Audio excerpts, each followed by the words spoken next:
Oh, it's a pleasure to be here. We don't have a huge crowd, so it's quite good. It can be nice and intimate, and I'm sure we can, we'll have plenty of time for questions, and we can try and make it as interactive as possible. But yes, fantastic to be here with you, Sven. Thanks for joining me on stage. I know it was last minute. Sven accepted the invitation, I don't know, in about 5 days' notice. It came down. Thanks for making it happen and for inviting me, and glad to sit here with you. And actually, when I see you put even Deutsche Telekom up front, I think it should be you being up front there, actually. Oh, thank you very much. I'm just going to try and work this clicker out here. I don't know who's come over to our booth, and if you've seen these digital humans flying around here, but this is what we do. So we're an AI digital human company. We create lifelike digital humans. We work with some amazing customers, but definitely my favorite is Deutsche Telekom. and we really kind of take what they're doing now, and we call it Web 2.5. So I think we've had, as probably all of us, we talk a lot about the metaverse and what that means, and Web 3, and where it's going, and how people feel about it. I know that a lot of people are. There's a concern, there's the dystopian version of it, then there's the other people that think, right, this is going to be a bigger event than what the internet was. What's your feeling on that, Sven? You kind of share us some outlook? Yeah, I thought so. For us at Deutsche Telekom, we believe that the metaverse will change a lot of things for us. And it's not a question if we should engage, the question is how really. And we approach it from a lot of different angles, where, yes, on the one hand, we are a user of the metaverse in some form or shape, but we also want to drive the ecosystem. So we want to bring in our assets, be it the network, be it our distribution channels, be it our consultancy arm, with all different bits and pieces of the value chain. We want to play and make them contribute to make the ecosystem big. And for us, it's a major shift, and we are heavily engaged all over the place. Yeah, it's great. And I suppose one of the exciting things is what we've done with Deutsche Telekom, building out a digital human called Selena. So what I'm going to do now is I'm going to show you a video about what we've done, and you can have a good look at that.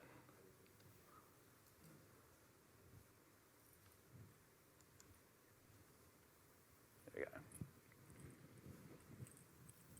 Hallo, mein Name ist Selena.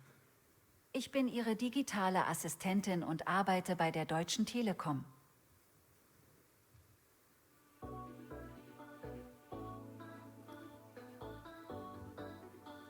I hope you're German as well. Or...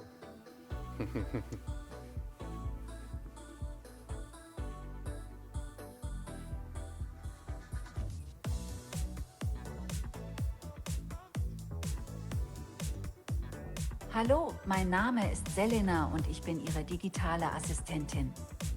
Eine stabile Internetverbindung ist mir persönlich sehr wichtig. Ihnen auch? Gerne kann ich Sie diesbezüglich beraten.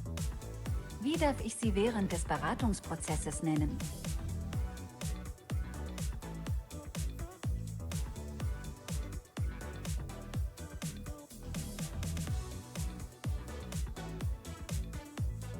Schön, Sie kennenzulernen, Nicolas. Wenn Sie sich über Produkte und Dienstleistungen der Telekom informieren, ein neues Paket abschließen oder Unterstützung bei Internetproblemen erhalten möchten, bin ich für Sie da.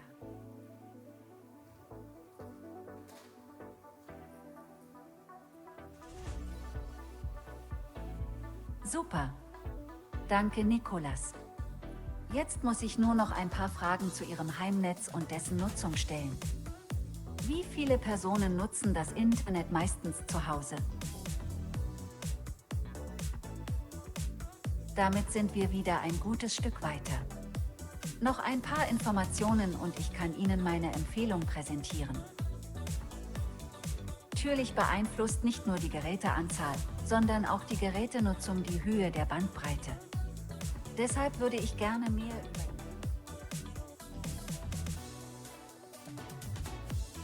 Hier haben Sie die Möglichkeit, Ihr individuelles Upgrade-Paket selbst zu konfigurieren. Sie können Anpassungen in den verschiedenen Kategorien.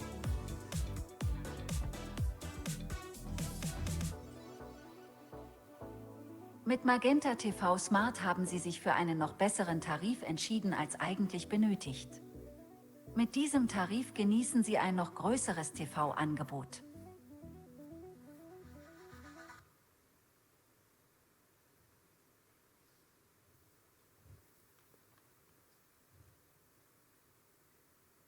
Come and chat to me anytime at telekom.de.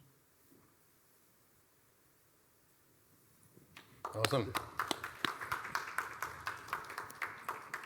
So I don't know if you wanted to talk about a little bit about that. Yeah, first of all, you can all sign up for a plan now, I guess. Yeah. And apart from that, I think this is a very interesting project. So we started as a proof of concept with Selena, with you guys, to build that up and to figure out, is that something our customers like, we create more engagement with our customers, etc. And we put that live a couple of months back, and we had extremely positive results. So a lot of customers like the way of engaging as opposed to talking to a bot only, to have a face in front of them. And we had a 5-star rating completely all over the place from all the customers who used that. So it was very, very positive for us. And it creates appetite for more. So we are going to look in a lot more touch points how to integrate digital humans into this whole story. Now, is that a metaverse kind of approach or whatever? Does it belong to the metaverse? And that's why I like your Web 2.5 to some extent, because it's a step towards the metaverse. So metaverse from our perspective is not something you switch on today and now I'm in the metaverse. But it's like bits and pieces come together, fall into a bigger equation. And for us, it's really one of the first steps into that direction. From a certain angle, we have a number of angles how we approach the metaverse. And this was a very interesting, good experiment, which turned out to be really, really helpful and good for our customers. And in that sense, we are glad to enter the journey in a lot more ways in that direction and continue to innovate with our customer service points, etc., with this kind of technologies, that's for sure. Yeah, I mean, it's definitely been an excellent project for us. We've personally had so many learnings out of it. It's really starting to see what we do is we think that personality is key, and it's going to be key as you move into this metaverse, into this Web3 world. And also, we sit on the side of there's going to be different types of areas and how you engage in this new world, but for us, hyperrealism is where it's at. And I think if you're going to have something that's engaging and experiences that people like, you need to start, I think organizations need to start thinking about how they can get to that, get out of just where the Bloxburg type scenario, move into an area where people can actually engage and feel like they're having an experience that is something amazing. Yeah. Yeah, and I think you have to start somewhere, right? So yes, we have the vision. We defined internally, a lot of criteria for a metaverse. It has to be persistent, it has to be synchronicity, and so on and so forth. You just name it. And actually today we don't see any metaverse fulfilling all the criteria. And I think for us, it's a step-by-step approach. Yes, of course. At some point, we have a virtual shop that people can walk through, buy things, get engagement, and all these kind of things all together. But I think it's, as I said at the beginning, it's nothing you can just pour over the people from one day to the other. I think for us, in telco, we have a broad customer base, and by the way, also for this particular one, you would be surprised. We have all age groups consuming Selena or using Selena for a customer service engagement. And we had across the board good feedback. Not only the 17 to 25 innovative people, whatever, but we also had 65-year-old people who said, it's nicer, it's more personal, it's different, and it helps us and so on. And therefore, we see this happening all over the place and not just in a certain what I say, early adopter or whatever, tech-affine group. It's going all over the place. So that's a really nice learning we had here. Yeah, great. So whilst you've seen what we're doing now, and there's definitely Web 2.5, we are dipping our toes now into this new world and what is the metaverse and Web 3. So we've got a sneak preview for you. So we've got a prototype. It's about to be released, I would say, in around 4 weeks' time. This is a sneak preview of this. It's a video that's been just created, hot off the press, to send through to us last night by our Chief Metaverse Officer, Victor. So he's narrating in this, and I won't steal anything from him. I'll just play that video.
Hi, so what you've just seen is a work in progress demonstration of an upcoming 3D experience of ours.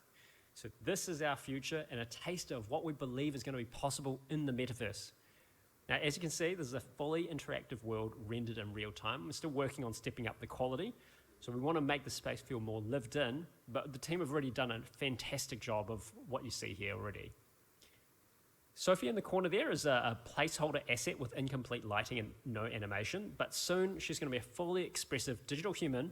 She'll be able to move around the space, she'll be aware of her environment, and she'll even be able to have open-ended conversations with you. And we believe that digital humans and characters that feel alive are just the critical element to bringing these worlds to life. So really, it's our goal to combine these amazing environments together with all of our work in digital humans to create the best possible 3D experiences available.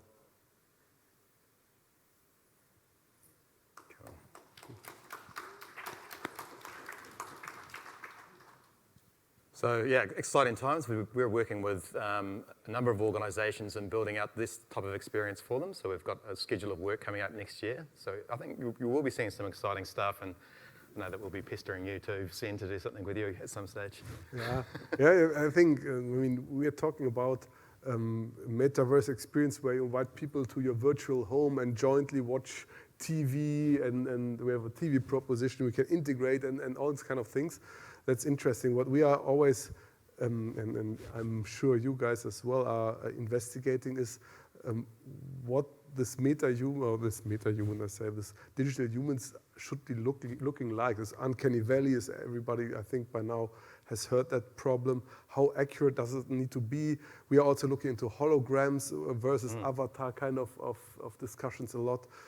So I think depending on a use case, you need different things. Holograms have a reason, high-end avatars have a reason, low-end avatars have a reason, something in between is difficult that we know, but for sure it's interesting. And then you come to all these philosophical questions about how many digital humans can we have and how many make sense and how do you interact with them. So it's hugely interesting these days how this evolves.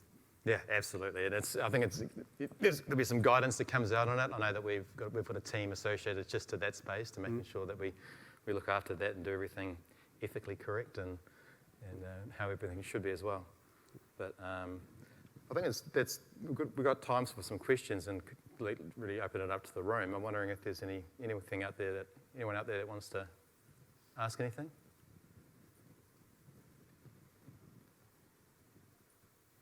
Yeah, back there. So I really like the product so far, and I think it has lots of use cases that are very powerful. And I'd like to ask how you connect or how you plan to connect all these data to CRM technologies like Salesforce or HubSpot or all these kind of technology companies.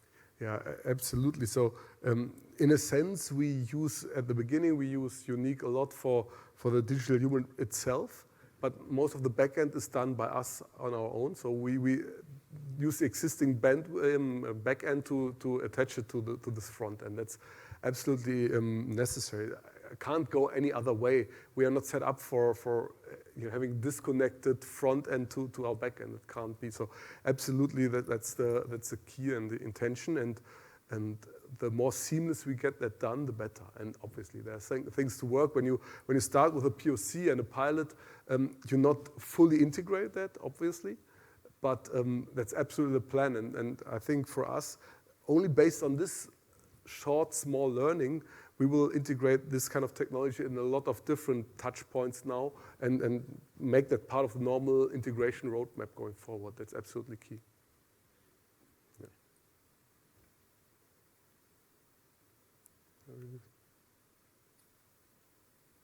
Any other questions? I've got one, just one then. You were telling me before about a drinking game you were playing not long ago. About if you said the wrong word, you just go. That was funny, actually. That was funny. Last we were at the AWE in last year November in where was it, in Santa Clara, and this crowd of AWE usually is very advanced thinking, we learned, right? So we had this round table in the evening, and we talked about the M word. So the metaverse is the M word there, And it was so much overused that time that we decided, so everyone who says the M word has to have a shot in the evening. And you can't avoid it. It just falls into the equation at some point in time, all the time. I think I saw some people saying it on purpose a couple of times. But, I'm sure. No, but you know, it's true. I mean, at the end of the day, Metaverse, the discussion is kind of difficult. You know, it's like, it's nice and there's a lot of hype around it and we utilize that, and so do you and everyone, I guess, who's around here. So we use the hype, but explaining it, defining it, it doesn't make too much sense. At the end of the day, it's like, it's a whole transformation into something different. That's at least our view. And it's good to have an anchor point with a word somehow. But at the end of the day, it's like digitization. It's like changing point of sale, changing the way we interact. We learned, for example, promoting Metaverse in summer is not working that well because the people said, why do I go into a virtual space meeting with my friends there when I can meet them physically? Forgetting that we had the last winter, we had a pandemic and everything. So I think in winter you're much more popular with these kind of things, and in summer you're not. It's really, it's happening. It's like, you know, if you talk about virtual collaboration meetings and so on, or virtual concerts for that matter. Everybody, the first response you get in summer now is, I'm glad if I can go again with my friends to a concert. I don't need a virtual concert. 6 months back, completely different story, right? So, and 6 months going forward, no, you never know. So, you know, it's a tricky topic sometimes to promote, and you know, it was reflected there somehow. Yeah, absolutely. Absolutely. Well, if we don't have any more questions, we might leave it there, but there's a QR code up there for Kate, so please have a chat to Kate, and there's a chance to win a digital human if you do that, and it's a great game and you'll be able to have an experience. It might be hard with the bandwidth here, but if you can capture that, that would be great. And if you are in Germany and you do reside there, I encourage you to get online and talk to Selena and sort out your Wi-Fi and broadband and Magenta TV connections. And please get in contact with us. There's our LinkedIn codes up there as well. Cool. Thank you, everyone. Thanks.